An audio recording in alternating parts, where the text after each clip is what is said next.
before the first British flag ever touched West African soil. Before the sound of foreign ships echoed across the Atlantic, a powerful civilization already ruled the forests, savannas, and sacred cities of what is today southwest Nigeria. A civilization with kings who commanded armies, priests who spoke to gods, and traders whose influence reached across deserts and seas. This is the story of the Yoruba people, one of Africa's oldest, most sophisticated civilizations, long before colonization. And trust me, it may not be the history you've been told.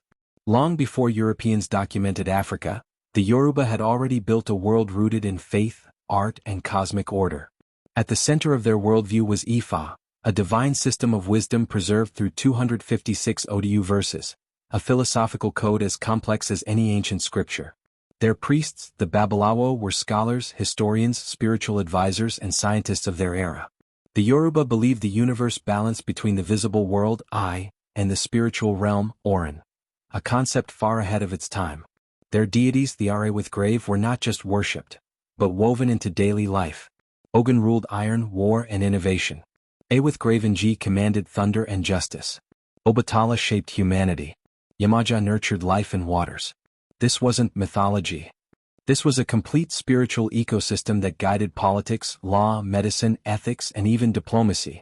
A government built on balance, not tyranny. While Europe was still battling feudal chaos, the Yoruba created one of the most structured political systems in Africa. Their kingdoms, Oyo Ife, Ijebu, Egba, Ondo, and others, operated with striking sophistication. The Elephant of Oyo. A king whose throne symbolized both divine mandate and constitutional limits. He ruled in alliance with a powerful council, the Oyo Messi, who could demand his abdication if he ruled unjustly. Yes, a system where even the king could be checked. Centuries before Europe embraced constitutional governance. Cities like Ife had institutionalized leadership combining kingship, priesthood, and guild power. The Yoruba political model was built not on fear, but on checks, councils, and ancestral law. Military, the might of an empire. The Yoruba were not just spiritual scholars, they were warriors. The Oyo Empire built one of West Africa's most feared cavalry forces. Their horses thundered across the savannah, their warriors protected vast trade routes, and their iron-working skill, attributed to Ogun, gave them superior weapons. They didn't expand through brute force alone. They built alliances, vassal states, and diplomatic pacts. Their military intelligence system involved scouts, messengers, and coded drum signals. A civilization so advanced that even European observers were shocked at their organization. Wealth that stretched across continents. Before the British arrived, the Yoruba had already built a trans-regional economy. They traded with the Hausa kingdoms, the Benin Empire, the Niger River regions, North African merchants through trans-Saharan routes. Their markets, especially Oja Oba in Oyo and Itoku in Abeokuta, were economic powerhouses.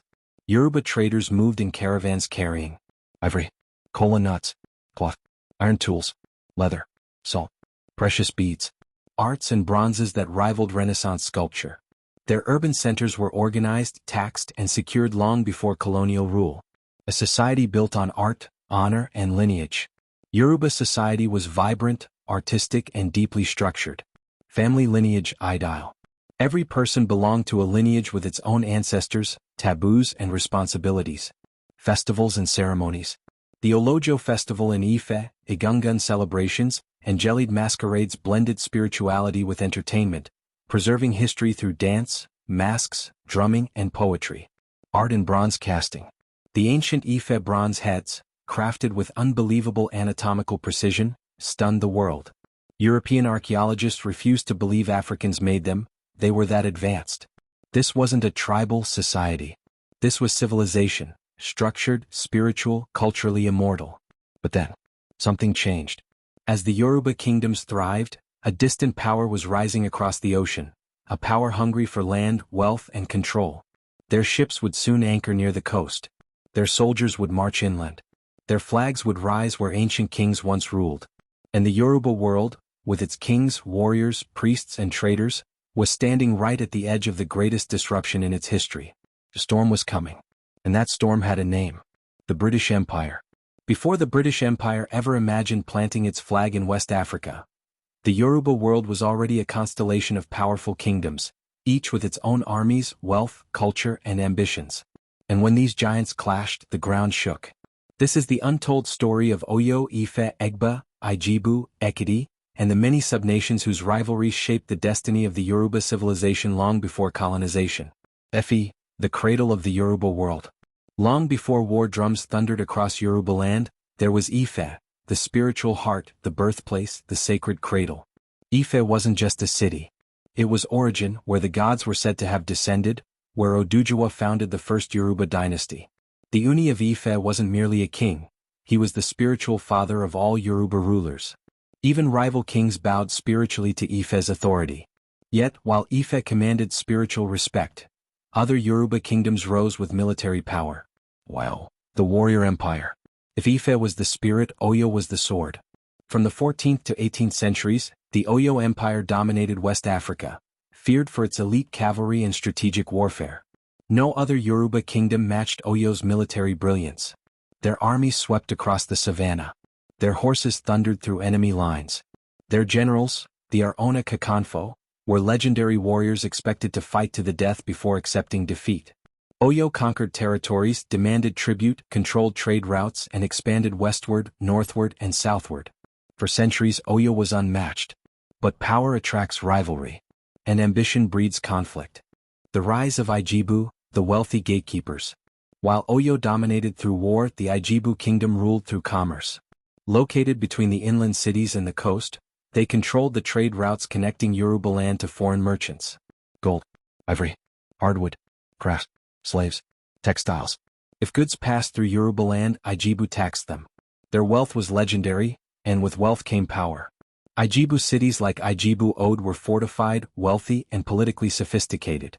But their rising economic influence threatened Oyo's dominance. Tension smoldered. Kings exchanged warnings. War drums echoed across the forests. And soon the inevitable happened. The Great Yoruba Conflicts. Before the British learned how to pronounce Yoruba, these kingdoms had already fought wars that defined their borders, alliances, and destinies. Oyo versus Egba.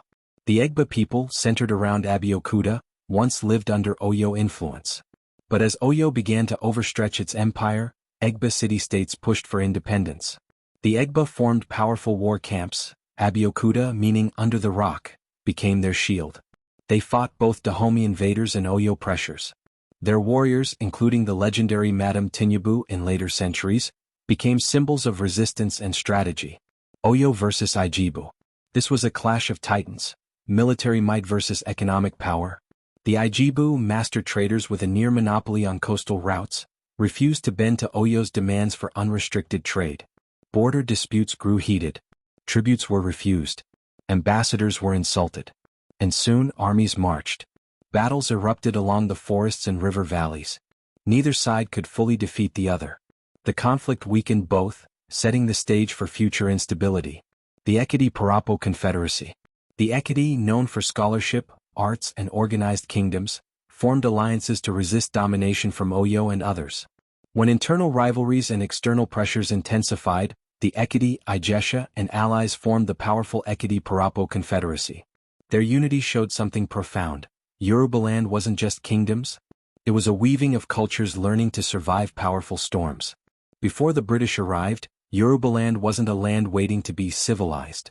It was already a world of complex political systems, organized militaries, cosmic religions, and deep philosophy, trade networks richer than many European cities, art that shocked the world with its beauty and realism, diplomacy, constitutions, and councils. Yoruba kingdoms were not fragments. They were sophisticated nations. But as wars intensified, Oyo struggling to maintain its empire, Ijebu guarding its wealth, Egba rising in power, Ife balancing spirituality, Ekiti forming alliances. A shadow was moving across the Atlantic. Ships, flags, foreign soldiers, strange languages, new weapons. The Yoruba thought their greatest battles were with one another. They had no idea that the true storm was only beginning. When the British finally arrived, they didn't meet a primitive society. They met giants weakened by internal struggles, kingdoms strong yet fractured, proud yet vulnerable. And the British Empire knew exactly how to exploit that weakness. By the mid-1800s, the Yoruba world was divided. Great kingdoms that once ruled the forests and savannas now stood weakened by decades of internal conflict. The Oyo Empire, once unstoppable, had suffered devastating rebellions. Ijebu traders were guarding their borders fiercely. Egba warriors held Abeokuta like a fortress. Ekiti Parapo forces fought brilliantly but were exhausted. And Ife, the sacred cradle, struggled to hold its influence amidst regional chaos. The Yoruba were still powerful, but fractured. And in those fractures the British saw their opportunity. When British warships appeared along the coast of West Africa, they didn't arrive as conquerors. Not at first. They came as traders, missionaries, diplomats, promising peace, partnership, and protection. But behind every handshake was strategy. Behind every treaty was a plan. And behind every missionary sermon was the shadow of an empire that wanted control of trade routes, land, political systems, and ultimately the entire region. The Yoruba kingdoms didn't realize it yet, but they were now facing a new kind of enemy. An empire that fought with pens as effectively as with guns. The British didn't attack the Yoruba at once. They didn't need to. They used something far more powerful. Yoruba rivalries. They offered support to one kingdom while undermining another. They promised protection to one side while arming the other. They signed treaties the Yoruba believed were alliances, but in reality were steps toward takeover. Like a master weaver, the British pulled the threads of Yoruba politics until the cloth began to tear. The Ijebu kingdom, wealthy and proud, refused to let the British pass through their territory to access the interior of Yoruba land. To the Ijebu, sovereignty was non-negotiable. To the British, refusal was an invitation to war. In 1892, British soldiers, armed with Maxim guns, the world's first automatic weapon, marched into Ijebu land. The Ijebu fought fiercely, wielding centuries of war tradition. But they had never faced fully automatic gunfire. The Battle of Amagbin was brutal. British firepower crushed Ijebu resistance. Ijebu Ode was captured. The message was clear. Traditional weapons could not stop industrial empire. Even before the British arrived, the Yoruba world was already fighting a devastating internal war, the Kiriji War 1877–1893. Ekiti, Ijesha, and other allied states formed the Ekiti Parapo Confederacy, resisting domination from Ibadan, another powerful Yoruba state. The war lasted 16 years, one of the longest wars in West African history. Caves became hospitals. Mountains became fortresses. Villages turned into graveyards. When the British stepped in, they did not bring peace for love. They brought peace for influence. They forced both sides to sign treaties, which ended the war but opened the door for British control over Yoruba land. This was not mediation. This was infiltration. The Egba people were fierce, strategic, and politically advanced. Their capital, Abeokuta, under the rock, was a natural fortress. Egba warriors defeated Dahomey invaders repeatedly. They pushed back rival Yoruba factions. They built their own government, the Egba United Board of Management. For years they successfully resisted British interference. But in 1914, during the Great Wave of colonial consolidation, the British dismantled their sovereignty and absorbed them into the new colony of Nigeria. Their independence ended not with defeat, but with paperwork. The fall of the Oyo Empire. Weakening for decades due to internal rebellion and external pressure, the once great Oyo Empire collapsed. By the time the British expanded into the interior, Oyo was a shadow of its past glory. The Ile-Ife, once the most feared king in the region, now negotiated under the weight of treaties written in a foreign tongue.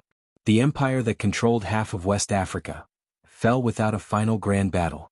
It fell to politics, treaties, and British interference. Ife, the cradle that endured. Even as kingdoms fell and empires collapsed, Ife remained the spiritual anchor of the Yoruba world. The Uni kept his sacred authority. The shrines endured. The ancient arts of bronze, terracotta, and divination survived. Ife became the heartbeat that reminded the Yoruba, "You are older than this empire. You will outlive this empire." By the early 1900s, Britain had achieved what no Yoruba kingdom ever accomplished. Unifying all Yoruba territories, not through culture, diplomacy, or consent, but through force and colonial administration. The Yoruba world, once a network of independent kingdoms, was now absorbed into a foreign empire. The internal wars had weakened them. The British used those fractures. And one by one the great Yoruba nations fell. But the story doesn't end here. Because even under colonial rule, even under foreign administration, the Yoruba spirit did not die. And soon the empire that conquered them would face a resistance unlike anything they expected. Colonization was only the beginning. The fight for identity, culture, and freedom was about to ignite.